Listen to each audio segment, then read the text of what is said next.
नमस्कार, रोकटोक मध्ये आपलं स्वागत। आजार झाल्यावर औषधाचा डोस द्यावा लागतो हे खरं आहे, मात्र औषधाची बिलकुल सवय नसलेल्या एखाद्याला जर अचानक ओव्हरडोस दिला तर काय होतं हे गेल्या 5 दिवसापासून पाहायला मिळालं। अख्खा देशाला हा डोस देत असताना मुंबईकरांना मात्र आपण ओव्हरडोस देतोय याची कल्पना सरकारला आली नाही।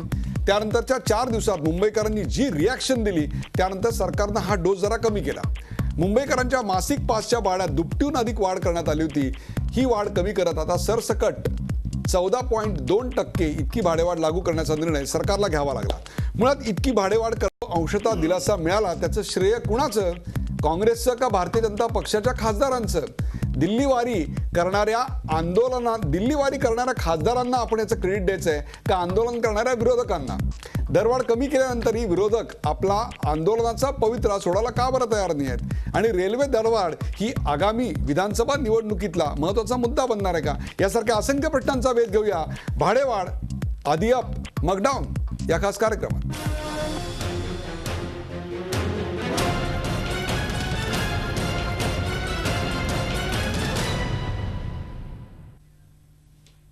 भाडेवाढ आधी अप मग डाऊन या विषयावर कार्यक्रमाला सुरुवात करण्या अगोदर पाहूया या विषयावरच्या आजच्या घटनेचा परामर्श घेणारा एक खास report. It was done by the previous government and an interim budget, a consolidated budget was given by them on the basis of the fare hike. So to meet all the necessary expenditure, I was forced to implement the order that was done by my earlier government. तोट्यात असलेल्या भारतीय रेल्वेला आर्थिक संकटातून बाहेर काढणं गरजेचं होतं। त्यासाठी प्रवासी आणि मालवाहतुकीच्या भाड्यात वाढ होणार हे नक्की होतं। मात्र रेल्वे मंत्री सदानंद गौडा यांनी रेल्वे भाववाढीचा निर्णय घेतल्यानं सर्वसामान्य प्रवासी मात्र अस्वस्थ झाले। साहजिकच याची राजकीय प्रतिक्रियाही उमटली। काँग्रेस राष्ट्रवादी आघाडीनं या भाडेवाढी विरोधात आंदोलन सुरू केली। अच्छे दिन राहिले दूर, उलट सरकारनं महागाईत होरपळणाऱ्या जनतेवर करवाढीचा बोजा टाकला याची टीका होऊ लागली। जनतेत मोदी सरकारबद्दल वाढलेली नाराजी आणि अवघ्या काही महिन्यांवर येऊन ठेपलेल्या विधानसभा निवडणुका त्यामुळे महायुतीचे खासदार मंगळवारी सकाळी रेल्वे मंत्री गौडांना जाऊन भेटले। रेल्वे भाडेवाढ विशेषतः लोकलच्या दरात केलेली वाढ कमी करावी असं गाऱ्हाणं त्यांनी घातलं आणि संध्याकाळी रेल्वे मंत्रालयानं अंशतः का होईना रेल्वे प्रवाशांना दिलासा दिलाय। आम्हाला आनंद वाटतो की माननीय मोदीजींनी, माननीय गौडाजींनी आज जनतेच्या हिताचा निर्णय घेतला। विशेषतः मुंबईच्या लोकल ट्रेनमध्ये, सबर्बन ट्रेनमध्ये जे प्रवासी प्रवास करतात त्यांच्यावर जो एक मोठा बोजा पडला होता, द्वितीय श्रेणीच्या कम्प्युटर्सवर, पॅसेंजर्सवर जो बोजा पडला होता, आज तो बोजा त्यांनी परत घेतलेला आहे। मात्र भाववाढ कमी होऊन देखील विरोधकांचं समाधान झालेलं दिसत नाही। रेल रोकोसारखी आंदोलनं काँग्रेसनं सुरू केली आहेत। आता ही आंदोलनं खरोखरच जनतेच्या भल्यासाठी आहेत की निव्वळ राजकीय विरोधासाठी? भाववाढ कमी झाल्यानंतरही ही आंदोलनाची स्टंटबाजी कशाला? आता रेल रोको करून सामान्य जनतेला वेठीस धरण्याचं कारण काय, असे सवाल केले जात आहेत। Bureau report, Zee media. भाडेवाढ आधी अप मग डाऊन या विषयावर आज आमंत्रित करण्यात आलेलं आहे ॲडव्होकेट शिरीष देशपांडे आमच्या स्टुडिओमध्ये। ॲडव्होकेट शिरीष देशपांडे आहेत। शिरीषजी, आपलं स्वागत। आपल्या बरोबर आहेत भाई जगताप, काँग्रेसचे आमदार आणि प्रवक्ते भाई जगताप आपल्या बरोबर आहेत। आपल्या बरोबर आहेत डॉक्टर किरीट सोमय्या, भारतीय जनता पक्षाचे खासदार आणि या प्रश्नावर ज्यांनी जिव्हाळ्यानं आतापर्यंत भूमिका मांडल्या ते डॉक्टर किरीट सोमय्या आपल्या बरोबर आहेत, त्यांचंही स्वागत। आणि माझ्या बरोबर आहेत अमित जोशी। अमित जोशी हे झी 24 तासचे प्रतिनिधी आहेत आणि गेले काही दिवस अक्षरशः फलाटावर राहून त्यांनी याचं वार्तांकन केलं होतं। सुरुवात अमित जोशींपासून करतो। अमित जोशी, दरवाढ झाल्यापासून ते दरवाढ मागे घेईपर्यंत तू मुंबईचे बदलते रंग पाहिलेस, अनेक प्रेक्षकांचा रोष, त्याच्यावरच्या प्रतिक्रिया पाहिलेल्या आहेत। आता जे प्रवासी होते त्यांचा रोष कमी झाला असं वाटतंय का? नेमकं काय वातावरण आहे? खरं तर जेव्हा मी भाडेवाढ जाहीर केली आणि मी प्रतिक्रिया घेण्यासाठी दुसऱ्या दिवशी घाटकोपर रेल्वे स्थानकांवर होतो तेव्हा अर्थातच जी प्रतिक्रिया अपेक्षित होती त्या प्रतिक्रिया त्या सगळ्या येत होत्या की एवढी भाडेवाढ कशाला, अच्छे दिन कब आएंगे, हेच का अच्छे दिन, अशा प्रकारच्या प्रतिक्रिया होत्या। पण त्याच्या पलीकडे आश्चर्य वाटलं जेव्हा आम्ही CST स्थानकावर काँग्रेसचं आंदोलन कव्हर करण्यासाठी जेव्हा आम्ही CST स्थानकावर होतो तेव्हा माणिकराव ठाकरे येणार होते, त्यांची वाट आम्ही बघत होतो, आमचे सगळे कॅमेरे त्यांच्या ठिकाणी होते। तेव्हा बाजूने जाणारे प्रवाशांची उत्स्फूर्त प्रतिक्रिया अशी होती, अरे हे कशाला आंदोलन करतात, करतायत. ह्यांनीच तर गेली 10 वर्ष कारभार केला. आता तर मोदी सरकार आलेलं आहे, आता त्यांच्यावर का, त्यांच्या विरोधात त्यांना वेळ तर द्या, त्यांच्या विरोधात का आंदोलन करतात, अशा प्रकारची एक आश्चर्यकारक प्रतिक्रिया सातत्याने लोक जाताना देत होते. थोडक्यात दोन्ही प्रकारच्या प्रतिक्रिया होत्या. अर्थात त्याचा किती प्रभाव पडतोय हे येणाऱ्या काळात स्पष्ट होईल. मात्र या ज्या प्रतिक्रिया आहेत त्या प्रतिक्रियांमुळे नक्की जनतेच्या मनात काय चाललंय, जनतेच्या मनात खरोखर राग आहे का हे बघितलं आणि आत्ताची भाडेवाढ जी कमी केली हे बघितली तर लोकांचा राग नक्की शांत झालाय हे स्पष्टपणे दिसून येत आहे. भाई जगताप आपल्या बरोबर आहेत. भाई जगताप, तुम्ही पाहिलात की लोकांना जेवढा राग या दरवाढीचा होता त्याहीपेक्षा जास्त त्यांच्या मनातला संताप हा काँग्रेसच्या याबद्दलच्या आंदोलनाचा होता की काँग्रेसचं आंदोलन केवळ दिखाऊ आहे, नौटंकी असं त्यांना वाटत होतं. अशा उत्स्फूर्त प्रतिक्रिया आपल्याकडे आल्या आहेत. म्हणजे भाजपच्या रागापेक्षा सुद्धा तुमच्यावरचा राग अधिक तीव्र होता. काय सांगाल? असं आहे की आता अमितने ज्या ठिकाणी कव्हर केलं असेल, सगळ्या ट्रेनने प्रवास करणारे काँग्रेसवाले आहेत, भाजपवाले आहेत, सगळे आहेत, सर्वसामान्य आहेत, मुंबईकर आहेत. परंतु या आता जे काही भाडेवाढ मागे घेतले त्याच्याबद्दल माझा आक्षेप आहे. आक्षेप असा आहे की हे अतिशय नाटकी आहेत हे सगळी मंडळी. भाई तुमचं आंदोलन लोकांना नाटकी वाटतंय त्याविषयी बोला ना. ते तर बोलतोच मी ना. म्हणजे आमचं आंदोलन काय त्याची कारण मीमांसा तर आहेच ना. Please go ahead. नाही तर मी गप्प बसतो. नाही आपले मित्र नंतर बोलणार आहेत. नाही म्हणून नाही, त्यांना मित्रांना कळावं म्हणूनच सांगतोय.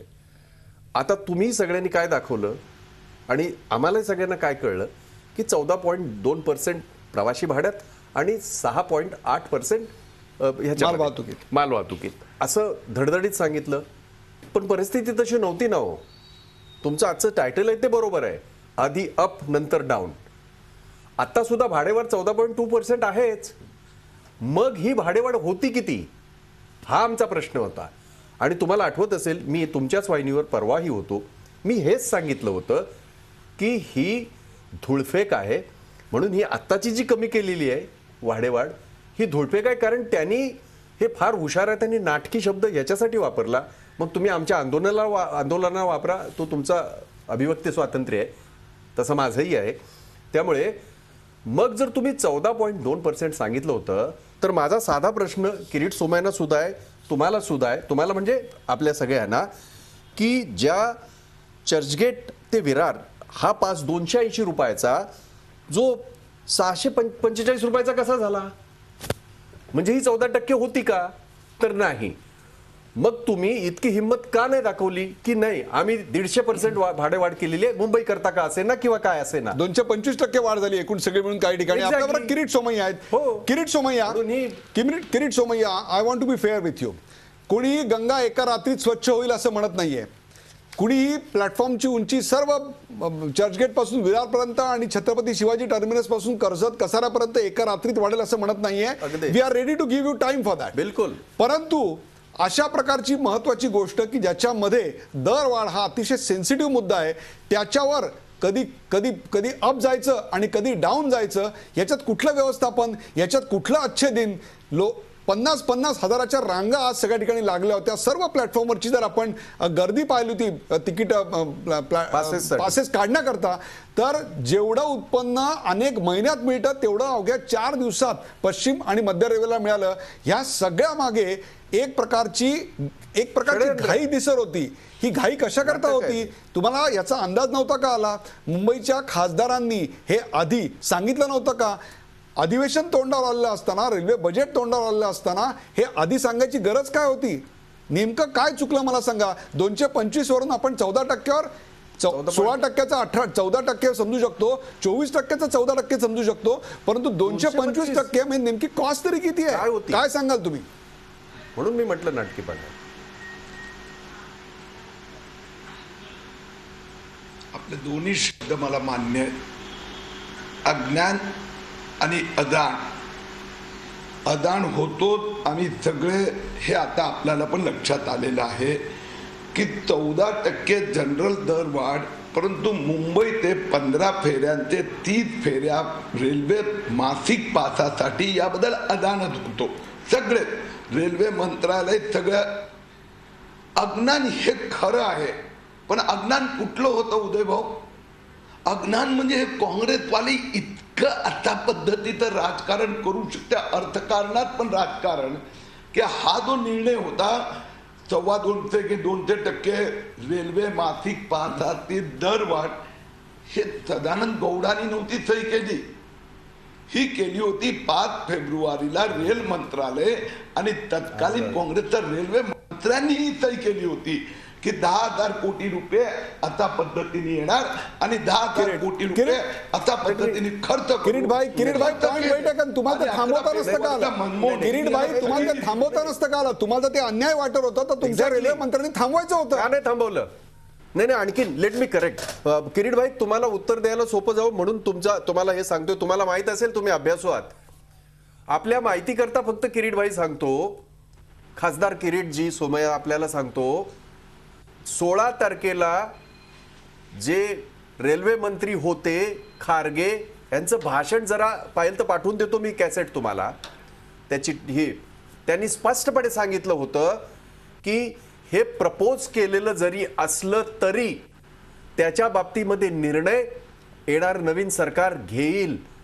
त्यामुळे तुम्ही जे म्हणताय साइन केलेलं वगैरे वगैरे हे जरी खरं असलं, हे खरं असलं तरी सुद्धा त्यांनी सांगितलं.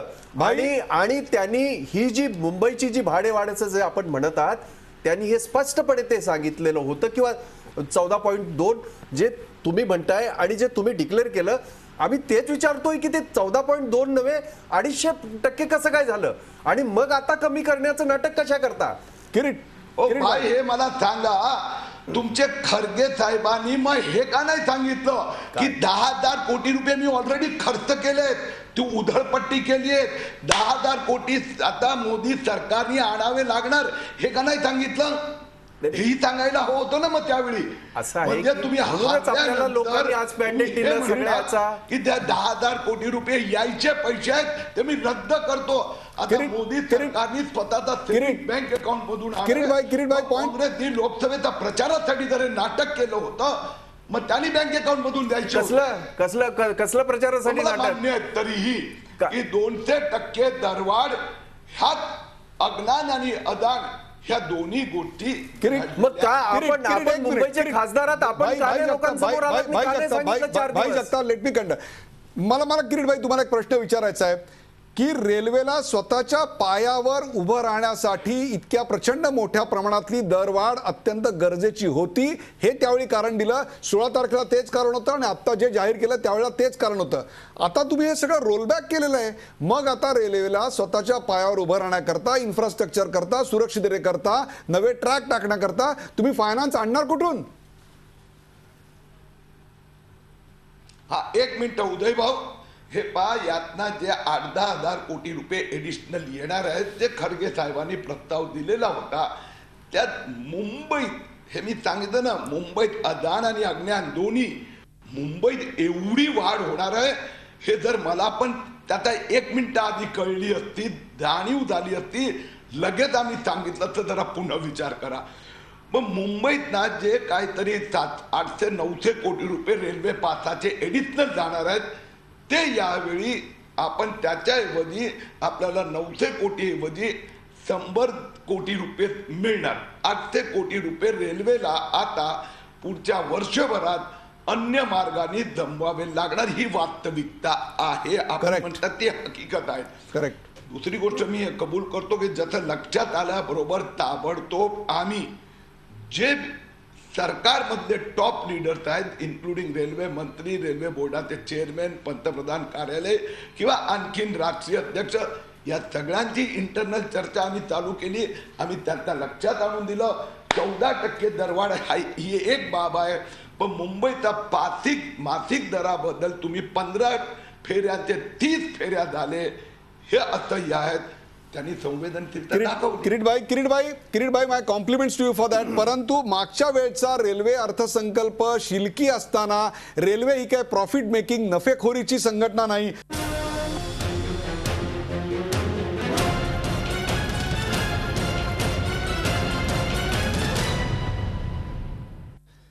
भाडेवाढ आधी अप मग डाऊन, रेल्वे दरवाढ जी झाली आणि ती नंतर मागे घेण्यात आली, त्या सगळ्या गोंधळावर चर्चा करणारा आपला कार्यक्रम, त्यातून दिसलेलं मोदी सरकार, त्यातून दिसलेले मुंबईकर आणि त्यातून दिसलेले मुंबईचे खासदार, याविषयी आपण चर्चा करतोय. आपल्या सोबत ॲडव्होकेट शिरीष देशपांडे आहेत.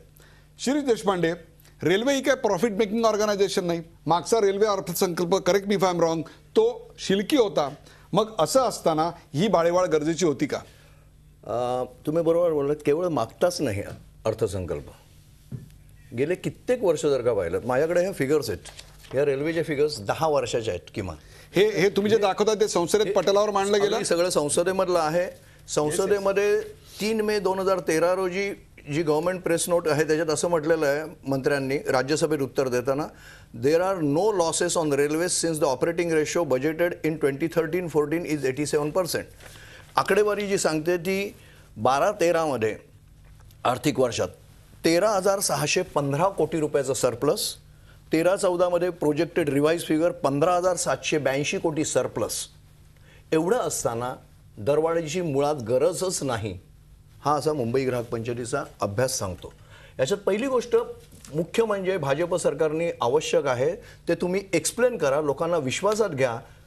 आता लोकांना बरं वाटतंय 14%, कारण 200%वरनं 14% केव्हाही हे आहे. मुळात माझा प्रश्न असा आहे की 14%ची गरज देखील त्याचं समर्थन करा. कशासाठी आहे ही?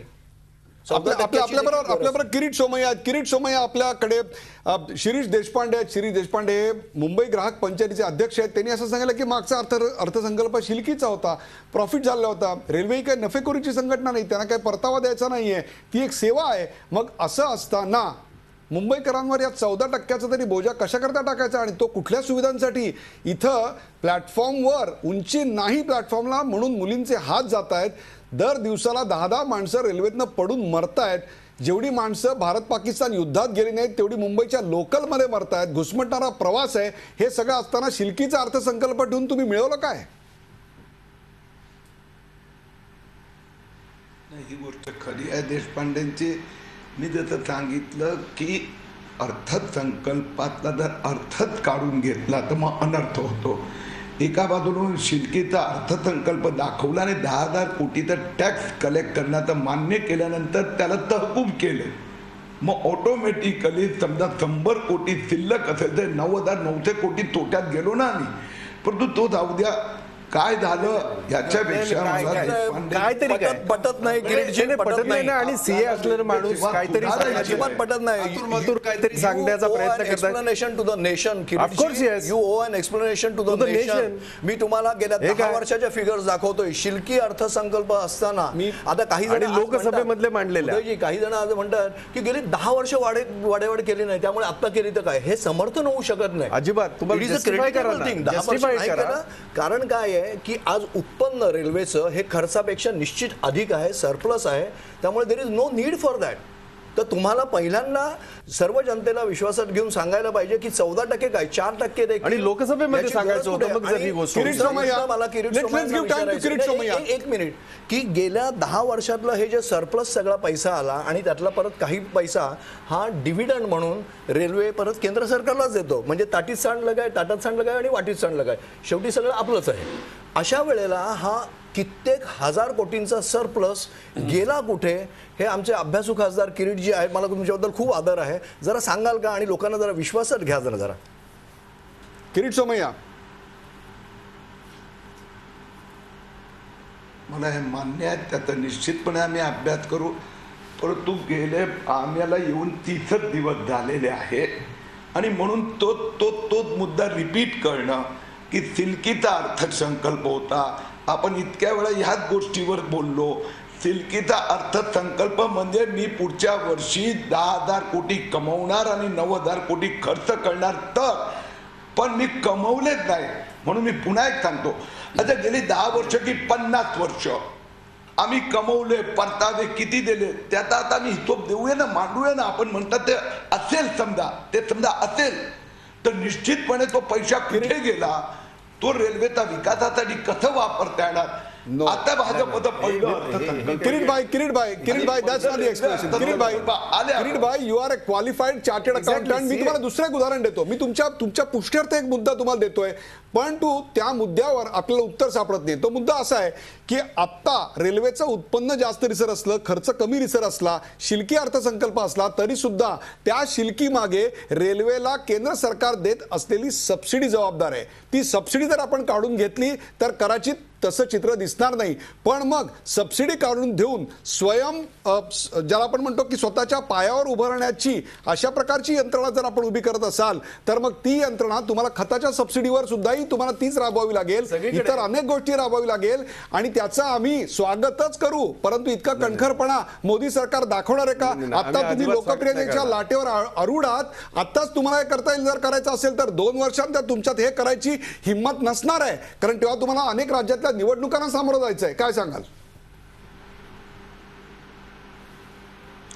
आपली गोष्ट मला मान्य आहेत आणि म्हणून पंतप्रधानांनी नरेंद्र मोदींनी स्पष्ट सांगितलं आहे की काय कडू औषध डोस घ्यावे लागणार.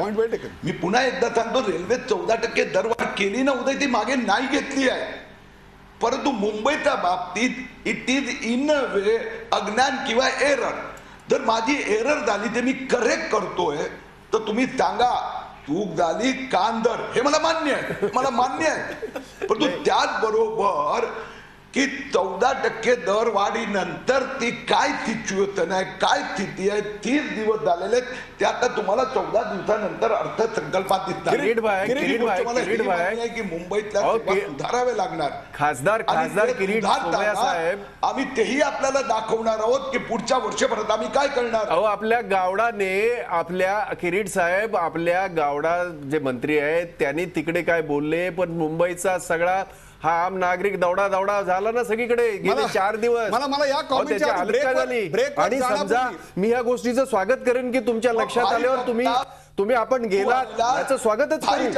5 फेब्रुवारीला जे करणार भाई जगताप 5 फेब्रुवारीला तुमच्या रेल मंत्र्यांनी ही 200% दरवाढ सुचवली होती.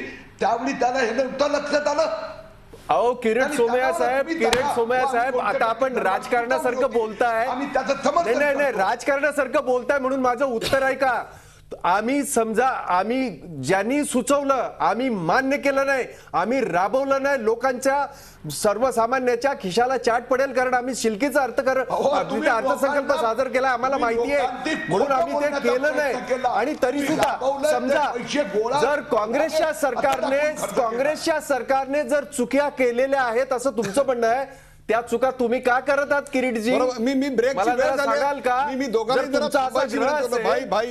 तुम्हाला कंपल्शन केलं की ब्रेकची वेळ झालेली आहे. हे करा. 10 वर्ष दरवाढ न करण्याबद्दल आंदोलन करणारं युपीए सरकार जेव्हा सत्तेवर आलं तेव्हा त्यांना दरवाढ करावी लागली आणि ती दरवाढ लोकांसाठी त्यांना मागे घ्यावी लागली. दोघांच्याही भूमिका त्यावेळी ज्या होत्या त्या आपल्याला दिसल्या आहेत, परंतु त्या भूमिका अर्थशास्त्राच्या दृष्टिकोनातनं नेमक्या योग्य आहेत का? ही झालेली दरवाढ आणि मागे घेतल्याचं श्रेय नेमकं कुणाचं, या सगळ्याची आपण चर्चा करणार आहोत. एका ब्रेक नंतर कुठे जाऊ नका, पाहत राहा झी 24 तास. आपण पाहताय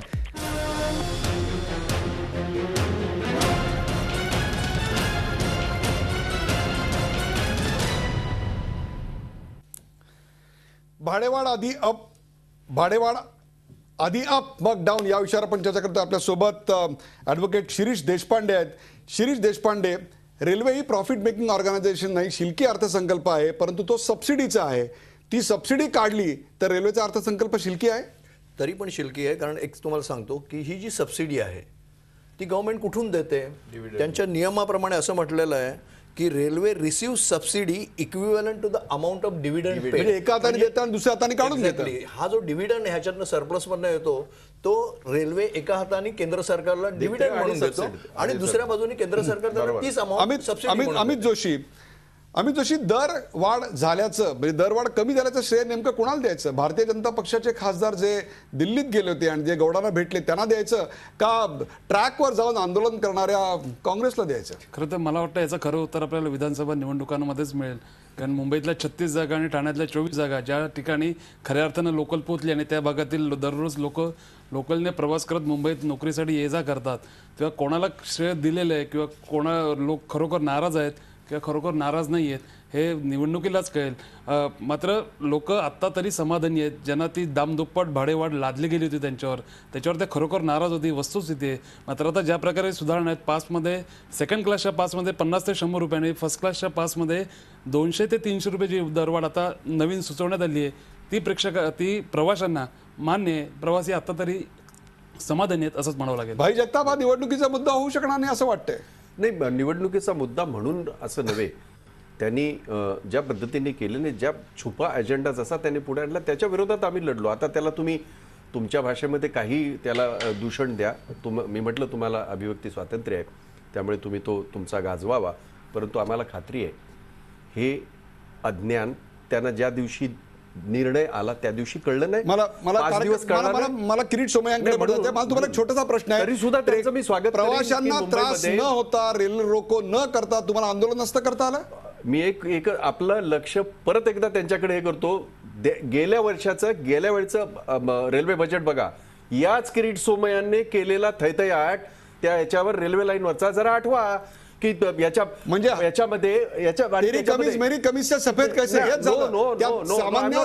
प्रवाशांचं काही नाही तुम्हाला? नाही आहेच. आणि सामान्य प्रवाशाला आज ज्या पद्धतीने ह्याला सामोरं जावं लागत आहे महागाईला, आणि त्याबरोबर हे जे त्याच्यामध्ये आणखीनच तेल ओतलं जाते त्याच्या विरोधातला हा आमचा आवाज आहे. सामान्य माणसाचा तो उद्रेक आहे. तुम्ही क्रेडिट द्या नका देऊ, यांच्या म्हणण्याप्रमाणे निवडणुका नुसत्या जर निकष लावला तर मला वाटत नाही की राजकारण लांबचं राजकारण कोणाला करता येईल. आपण या कार्यक्रमाचा शेवट करताना गोष्टी असू शकतात, किरीट सोमय्या, त्याच्यावर काही निकष लावले. कार्यक्रमाचा शेवट करताना मुद्दाम तुमच्याकडे जातोय. या सगळ्या प्रकरणातून भारतीय जनता पक्ष, विशेषतः मुंबईचा भारतीय जनता पक्ष आणि खासदार म्हणून भारतीय जनता पक्ष काय शिकलाय असं वाटतं आपल्याला? एकीकडे अज्ञानातून केलेली दरवाढ जी अंगाशी आली आणि ज्या कारणाकरता तुम्ही रस्त्यावर उतरला होतात, रेल ट्रॅकमध्ये तुम्ही मुलुंडला बंद केला आम्ही दाखवला होता, आज आम्ही भाईंनी केलेला बंद दाखवला. कारण तेच होतं, लोकानुनयासाठी टफ डिसिजन्स घेण्या इतकी क्षमता मोदींसारख्या क्लिअर मॅन्डेट मिळालेल्या सरकारकडे नेमकी कधी येणार आहे? सबसिडीच्या कुबड्या आपण टाकून रेल्वेला खऱ्या अर्थानं सक्षम कधी बनवणार आहोत? रेल्वेचे जे सगळे प्लॅटफॉर्म्स आहेत त्याची उंची एका रात्रीत वाढेल असं आम्हाला म्हणता येत नाही, परंतु धोरणाची दिशा मात्र नक्की स्पष्ट होऊ शकते. या संदर्भात आपलं शेवटचं विधान. एक आता की सगळ्यात पहिलं मी मुंबईकरांची क्षमा मागतो. ते गेले 5 दिवस त्यांना ज्या टेन्शनमध्ये जगावं लागलं त्याबद्दल आमची ही चूक आहे. दुसरी गोष्ट की पुढे जे 15 दिवसानंतर अर्थसंकल्प येणार त्यात आपल्याला लक्षात येणार की तो विकासाचा अर्थसंकल्प प्रोग्रेसिव्ह 1 वर्ष, 3 वर्ष, 5 वर्ष आता सगळे रिफ्लेक्शन होणार. आणि त्यात मुंबईकर नागरिकांसाठीही कशा पद्धतीने त्यांना प्रवास सुसह्य होऊ शकणार त्याची एक छोटीशी झलक दिसेल आणि पुढे पुढे ती झलक विस्तृत होईल, ही आमची जबाबदारी आहे. किरीट सोमय्या, कार्यक्रमाची वेळ संपत आली आहे. एक शेवटचा प्रश्न विचारतो. अशा प्रकारे दरवाढ करायची आणि मग ती मागे घ्यायची, ही सगळी जी एक या सगळ्यात जी एक असंवेदनशीलता होती, ती असंवेदनशीलता जर मुंबईचा एखादा खासदार रेल्वे मंत्री झाला असता तर दिसली नसती असं इथे वाटतंय. मुंबईचा खासदार पुन्हा एकदा रेल्वे मंत्री झाला असता तर हे दिसलं नसतं. यापूर्वी पश्चिम उपनगराकडे रेल्वेचं मंत्रीपद होतं, कधीतरी पूर्व उपनगराकडे ते येईल अशी अपेक्षा बाळगायची का? आमच्या शुभेच्छा, माझ्या शुभेच्छा तुम्हाला. किरीट सोमय्या यांचं मौन या सगळ्यावर बोलका आहे.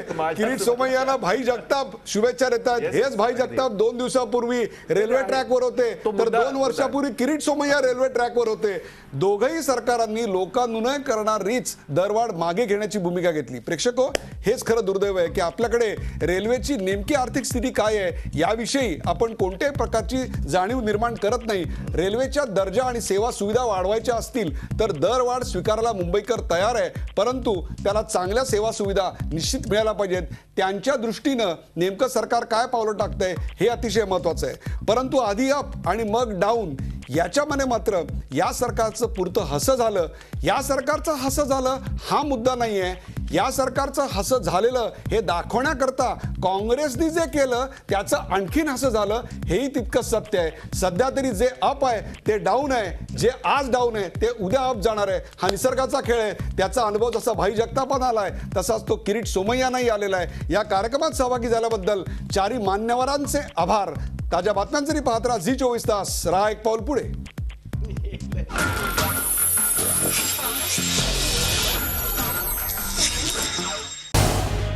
झी 24 तास रहा एक पाऊल पुढे.